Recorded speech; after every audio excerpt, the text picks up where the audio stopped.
அப்போது Mojo tattoo studio பார்த்தீங்கன்னா பெங்களூர் கல்யாண நகரில் ஒரு சின்ன ஒரு 10க்கு 10 தான் அந்த கடை சைஸு. ரொம்ப சின்ன கடை. நான் எத்தனை மணிக்கு வீட்டிலேருந்து கிளம்புனேன்னா 4 மணிக்கு கிளம்புனேன். நம்மக்குள்ளே எப்போவுமே ஒரு விஷயம் நம்மளை தாண்டி நம்ம பண்ணுறது என்னென்னா, நாளைக்கு ஒரு விஷயம் நம்ம பண்ண போகிறோன்னு வைங்களேன், நம்ம நைட்டு ஃபுல்லாக தூங்கவே மாட்டோம். நம்ம பண்ண போகிற விஷயத்துக்கு ஆளாக நம்ம தான் ஏஞ்சி நிற்போமே. எங்கள் ஓனர் என்ன சொல்கிறாரு, ஏன்டா நல்ல வேலை, நல்ல மாதம் 1 lakh சம்பாதிக்கிற இப்போ நீ, உன்னோட லைஃப் நல்லா க்ரோ ஆகிருக்குது, நீ ஏன் இந்த இடத்துல இந்த வேலையை விட்டு போகிற அப்படின்னு கேட்கும்போது, இல்லைண்ணா நான் தனியாக ஆரம்பிக்க போகலான்னு இருக்கிறேன் அப்படின்னோடனே, சூப்பர் நல்ல விஷயந்தான் அப்படின்னாரு. அப்போது அவர் ஒரு வார்த்தை எனக்கு சொன்னார், ஆனால் நீ எடுக்கிற முடிவு வந்து இந்த தமிழ் படத்தில் வர சினிமா டைலாக் மாதிரி பட்டு நிறுத்துறடா, இது எப்படின்னு எனக்கு தெரியல அப்படின்னோடனே, இந்த இடத்துலேருந்து நான் என்ன சர்வைவ் பண்ணணும்னு நினைக்கிறேன்னா, இப்போ நான் மோஜோ டேட்டூ ஸ்டுடியோ பில்ட் பண்ணுறேன். மோஜோன்ற ஒரு கேரக்டரு இப்போது ஒரு பிராண்டாக மாற்றணும்னு நான் பார்க்குறேன். அப்போ என்னோடய ஃப்ரெண்ட் ராஜு தான் எனக்கு சப்போர்ட் பண்ணுறான். ஸோ எனக்கு இன்ன வரைக்குமே இந்த இன்ஸ்டாகிராம் எப்படிலாம் யூஸ் பண்ணுறதுலாம் அவன் தான் எனக்கு சொல்லி கொடுத்தது. இதை இப்படி யூஸ் பண்ணு, இந்த ஸ்ட்ராட்டஜி இப்படி பண்ணணும், அப்படி பண்ணணும்னு சொல்லி கொடுத்தான். அந்த விதத்தை நான் பயன்படுத்திக்கிறேன். அது பாட்டுன்னு போகுது, அந்த ட்ராவல் வேல போகுது, என்னென்ன பண்ணணும் அப்படின்னு சொல்லுவான். அப்போது மோஜோ டேட்டூ ஸ்டுடியோ பார்த்தீங்கன்னா பெங்களூர் கல்யாண நகரில் ஒரு சின்ன ஒரு 10க்கு 10 தான் அந்த கடை சைஸு. ரொம்ப சின்ன கடை. ஃபஸ்ட்டு லாக்டவுன் வந்துச்சு, 3 மாதம் வாடகை கொடுக்க முடியல, 5000 ரூபா வாடகை கொடுக்க முடியல. வாடகை அட்வான்ஸ் கொடுத்த காசுலேயே எனக்கு 8000 ரூபா தான் திருப்பி ரிட்டர்ன் பண்ணாங்க. 8000 38,000 சம்திங் தான் எனக்கு ரிட்டர்ன் பண்ணாங்க. சாரி, அந்த 38,000 வச்சு நான் சென்னைக்கு வரேன். நான் வந்துட்டு என் ஒய்ஃப் கிட்டே சொல்கிறேன், இந்த மாதிரி கடை ஆரம்பிக்கலாம் அப்படின்னும் போது, சரி பண்ணுவோன்னு சொல்லிவிட்டு கடை ஆரம்பிக்கிறோம். என் ஒய்ஃபோட தாலியை தான் நான் வச்சுட்டு கடை ஆரம்பிக்கிறேன். என்கிட்ட பெரிய சோர்ஸ் ஆஃப் இன்கம் இல்லை. அந்த இடத்துல ராஜு எனக்கு மணியை ஸ்பான்சர் பண்ணி ஹெல்ப் பண்ணுறான். சப்போர்ட்டிவாக எனக்கு க்ரெடிட்ஸ் கொடுத்து சப்போர்ட் பண்ணுறான். ஒரு கடை எடுக்கிறேன், கடையை ஸ்டார்ட் பண்ணுறேன். அப்படியே கொஞ்சம் கொஞ்சமாக கடையை பில்ட் பண்ணுறேன். என்னோடய ஃபஸ்ட்டு நம்பிக்கையான ஸ்டூடெண்ட்டு யாருன்னா லைக் நவீன், பாலா, நவீன், வினோத், இந்த மாதிரி எக்கச்சக்கமான ஆர்டிஸ்ட்டுங்களாம் நான் டெவலப் பண்ணுறேன். மோஜோ டேட்டூ ஸ்டுடியோ டெவலப் ஆகிட்டே இருக்குது. வீடியோ எடுக்கிற ஹர்ஷன்லேருந்து, என்னோடய ஸ்டாஃப்லேருந்து, நீங்கள் கிளைண்ட்டாக இருக்கிற நீங்கள், யூடியூப்பை பார்க்குற நீங்கள், இன்ஸ்டாகிராமை பார்க்குற நீங்கள், ஒருத்தவங்க கிட்டேருந்து நான் ஒரு விஷயங்களை கற்றுக்குறேன். எப்படின்னா இதெல்லாம் எப்படி பண்ணணும்னு எனக்கு தெரியாது. வெறும் 10வது தான் படித்தேன். ஆனால் இன்றைக்கி சென்னையில் 2 கடை, பெங்களூரில் ஒரு கடை, அண்ட் தென் லண்டனில் டைப்பில் ஒரு கடை, அப்புறம் இப்போ மலேசியாவில் ஓப்பன் பண்ணுறோம். இந்த மாதிரி எனக்கு பெருசாக பிஸ்னஸில் பழக்கம் இல்லை. எனக்கு பிஸ்னஸ்னால் என்னன்னு தெரியாது. ஆனால் இந்த இடத்துல எனக்கு பிஸ்னஸ் யார் சொல்லி கொடுக்குறான்னா, செல்வின் அண்ணன் ஒருத்தர் இருக்கிறார் மதுரையில். ஸோ நாங்கள்லாம் ஒரு ஃப்ரெண்ட்ஸ். எங்கள் அண்ணன் தான் அவர்லாம் ஒரு பெரிய நல்ல ஸ்டேஜ் உள்ள ஒரு ஆள். நாங்கள்லாம் ஒரு பார்ட்டியில் மீட் பண்ணுறோம். அப்போது பிரவீன் அண்ணனும் ஒருத்தர் மீட் பண்ணுறோம். அவருக்கு எனக்கு சில ஸ்ட்ராட்டஜிலாம் சொல்லிக் கொடுக்குறாரு. இன்ன வரைக்கும் எனக்கு பிஸ்னஸில் ஏதாவது ஒரு பிரச்சனை, ஏதாவது ஒரு டவுட்டுனா பிரவீன் அண்ணனுக்கு தான் ஃபஸ்ட்டு கால் பண்ணி பேசுவேன்.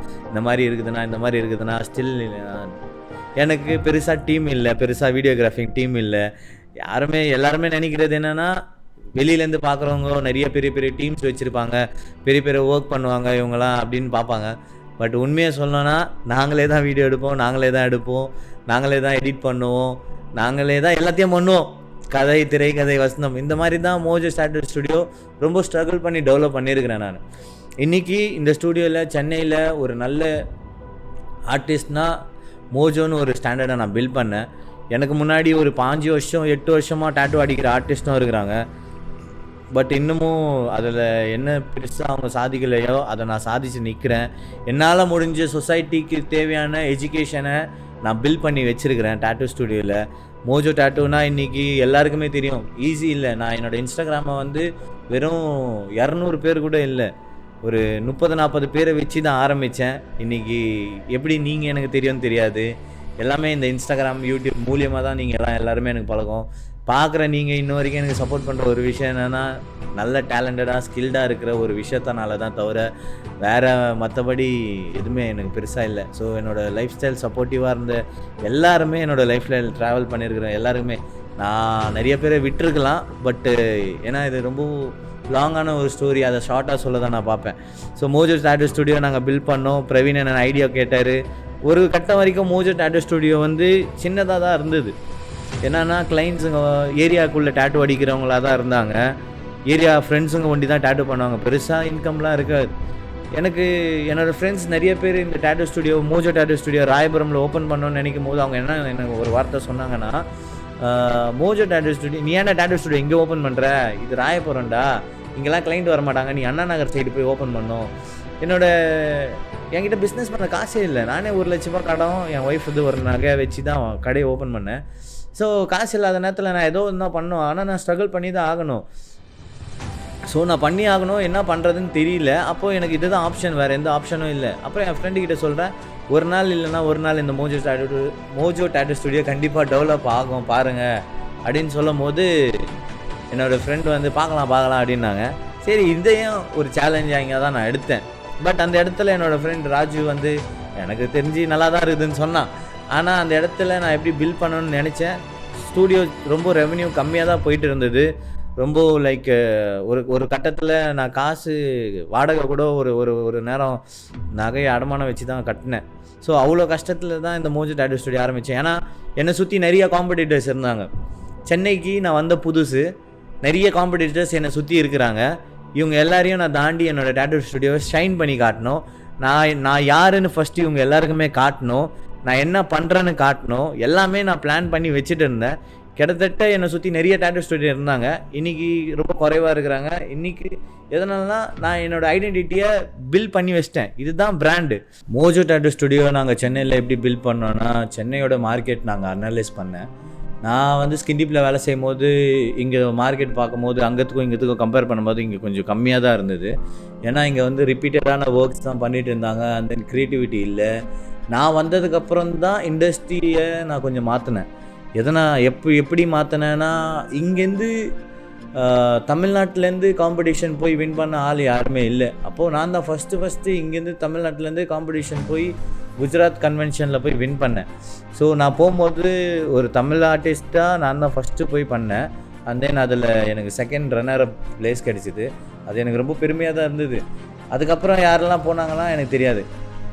ஸோ இங்கே இருக்கிற மார்க்கெட் எப்படி இருந்ததுன்னா ரொம்ப டவுனாக தான் இருந்தது. ஏன்னா இங்கே நிறைய பேருக்கு டேட்டூ பற்றி என்னன்னு தெரியல. ஸோ இதோட கல்ச்சரை நான் மாற்றணும்னு நினச்சேன். இங்கே இருக்கிறவங்களோட மென்டாலிட்டியை ஃபஸ்ட்டு நம்ம புரிஞ்சிக்கணும். அந்த கல்ச்சருக்கு ஏற்ற மாதிரி நம்ம கிளைண்ட்ஸுங்களை எஜுகேட் பண்ணணும். அதை எஜுகேட் பண்ணதுக்கப்புறம் இந்த பிஸ்னஸை நம்ம க்ரோ பண்ண முடியும்னு நான் பார்த்தேன். அந்த விஷயத்தில் நாங்கள் ஹெல்ப் பண்ண ஆரம்பித்தோம். அதுக்கு எங்களோட டீம் நாங்கள் பிளான் பண்ணோம். அண்ட் தென் என்ன மாதிரியான எஜுகேஷன்ஸ் பண்ணலான்னு கேமராமேன் ஹர்ஷன் தான் அதெல்லாம் ஐடியா கொடுத்து பண்ணது. அதுக்கப்புறம் அதுதான் ஒருத்தவங்க என்னோடய லைஃப்பில் வந்து என் கூட ட்ராவல் பண்ணுறவங்க எல்லாருமே அவங்களால முடிஞ்ச கான்ட்ரிபியூட் எங்களுக்கு பண்ணுவாங்க. நாங்கள் அதை ஆப்பர்ச்சுனிட்டியை யூஸ் பண்ண ஆரம்பிச்சிருவோம். ஸோ அப்படியே போச்சு. நிறையா எஜுகேட் பண்ண ஆரம்பித்தோம். மோஜோ டேட்டூ ஸ்டுடியோ டெவலப் பண்ண ஆரம்பித்தோம். அதுவே டெவலப் ஆச்சு. எங்களுக்குன்னு பெருசாக SEO பண்ணுறதுக்கு ஆள் இல்லை. பெருசாக சொல்லிக்கிற அளவுக்கு எங்களுக்கு கிட்ட டீம்லாம் இல்லை. இப்போ தான் ஏதோ நாங்கள் ஆர்டிஸ்ட்டுங்களை ஹையர் பண்ணிகிட்ருக்குறோம். டீமை டெவலப் பண்ணுவோம். இந்த மாதிரி எக்கச்சக்கமான பிளான்ஸ் இருக்குது. பட் மார்க்கெட்டிங்கை பொறுத்த வரைக்கும் எங்ககிட்ட பெருசாக ஸ்ட்ராட்டஜி இல்லை. டேட்டூவை பொறுத்த வரைக்கும் எங்களுக்கு முக்கியமான ஒரே நோக்கம் என்னென்னா, we need to deliver a good tattoo. Budget ஃப்ரெண்ட்லியாக இருக்கணும். ஏன்னா பெங்களூரோட அட்மாஸ்பியர் அண்ட் பட்ஜெட் பார்த்திங்கன்னா கொஞ்சம் ஹையாக தான் ப்ரைஸிங் இருக்கும். பட் சென்னையோட ப்ரைஸிங் ரொம்ப லோவாக தான் இருக்கும். ஸோ அந்த அட்மாஸ்பியருக்கு ஏற்ற மாதிரி பண்ணணும். அண்ட் தென் இங்கே இருக்கிற ஸ்கின்னுங்களை நம்ம அண்டர்ஸ்டாண்ட் பண்ணணும். அந்த ஸ்கின் டெக்ஸ்சர்ஸ்க்கு ஏற்ற மாதிரி, அந்த ஸ்கின்னுக்கு ஏற்ற மாதிரி அவுட்புட்டை மாற்றணும். ஸோ இந்த மாதிரி எக்கச்சக்கமான சவால்கள்லையும் நான் இதை எதிர்கொண்டு நான் இதை டிசைன் பண்ணேன். இதை தாண்டி தான் இன்றைக்கி இந்த மோஜோ டேட்டூ ஸ்டுடியோவை இப்படி வளர்ந்ததுக்கான ரீசன். ஸோ இதை நாங்கள் தொடர்ந்து பண்ணிகிட்டே தான் இருப்போம். இதில் நாங்கள் என்ன இம்ப்ரூவைஸ் பண்ணுவோமோ கிளைண்ட்ஸுங்கிட்ட, அண்ட் தென் லைக் என்னென்ன பண்ணணும்னு பார்ப்போம். அண்ட் தென் இதில் நாங்கள் என்னென்ன மாதிரி க்ரோத்துங்களை இன்னும் இம்ப்ரூவ் பண்ண பார்ப்போம். இப்போத்துக்கு எங்கள் கிட்டே வந்து பார்த்திங்கன்னா Mojo tattoo studio Chennai, Bengaluru, London and coming this year we are planning in Malaysia and Singapore. So கூடிய சீக்கிரம் we are developing a lot and we have a good growth. And all the places என்னை பொறுத்த வரைக்கும் எல்லாருமே tattoo போடணும். It should be very safe and it should be very hygiene and it should be budget friendly. அதனால தான் மக்கள் எங்களை தேடி வராங்க. மக்களுக்கு நாங்கள் கரெக்டான டேட்டூவை ப்ரொஜெக்ஷன் பண்ணுறோம். எவ்ரி ஒன் டேட்டூன்றது எல்லாருமே பண்ணுறது ஒரே டேட்டூன்னு சொல்ல முடியாது. எல்லாருமே ஒரே மாதிரி பண்ணுவாங்கன்னு சொல்ல முடியாது. Every one has a different way different style and different experience. என்னோடய எக்ஸ்பீரியன்ஸில் நான் எனக்கு தெரிஞ்சதை என்னோடய வீடியோஸ்லேயும் என்னோடய கிளைண்ட்ஸுக்கிட்டேயும் நான் சொல்கிறேன். ஸோ அதை பார்க்குறாங்க, அதை அவுட்புட்டு சொல்கிறாங்க, அதோட அவுட்புட் நல்லா வந்திருக்குதுன்னு திருப்பி எங்ககிட்ட ரிப்பீட்டடாக வந்து டேட்டூ பண்ணியிருக்கிறாங்க. எவ்ரி ஒன் இயர் டிஃப்ரெண்ட்டாக ஒர்க் பண்ணுவாங்க. ஸோ இதுக்கப்புறம் நான் இந்த டேட்டூ ஸ்டுடியோ எந்த அளவுக்கு டெவலப் பண்ணி கொண்டு போகணுன்னு எனக்கு நல்லாவே தெரியும். டேட்டூ பண்ணணும்னு நினைக்கும் போதெல்லாம் சில பேர் என்னை வந்து லைக் ஆக மாட்டேன், நீ மருதாணி போடணும் அப்படி இப்படின்லாம் சொன்னவங்கலாம் இருக்கிறாங்க. மிகப்பெரிய சேலஞ்ச் இருந்தது. ஏன்னா நான் அங்கே பெங்களூரில் ஒர்க் பண்ணும்போது நல்ல ஒயிட் ஸ்கின் இருந்தது, அப்புறம் இங்கே டார்க் ஸ்கின் இருந்தது. இது ஒரு பெரிய சேலஞ்சாக இருந்தது.